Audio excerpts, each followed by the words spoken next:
فكرة كده كنت بعملها انا واصحابي زمان، هي بس بتحتاج جروبس يعني. كنت بحس ان ربنا بيجبر خاطري، وبحس ان انا باخد حسنات قد كده وباخد دعاء قد كده.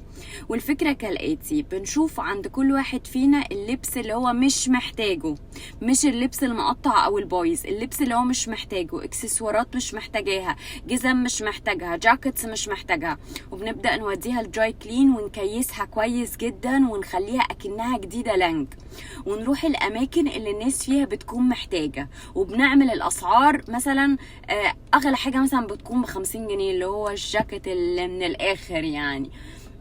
الناس بتتعب فيها كفلوس، حاجات بقى ب10 جنيه، ب5 جنيه، ب20 جنيه، وفي نفس الوقت بياخدوا حاجة وممكن يعيدوا بيها وحاجة قيمة وحاجة حلوة وشيك. وبعد ما بنخلص بناخد الفلوس دي بحسب بقى اتفقنا نوديها مثلا لدار ايتام، لمستشفى محتاجة، لأسرة مثلا، لجزام، ايا كان هو ايه.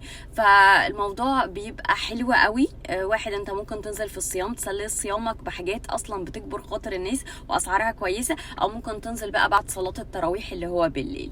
فالموضوع بجد بيبقى حلو، وبيعمل لك علاقات حلوه، وبيخلي الناس تدعي لك دعوات حلوه قوي.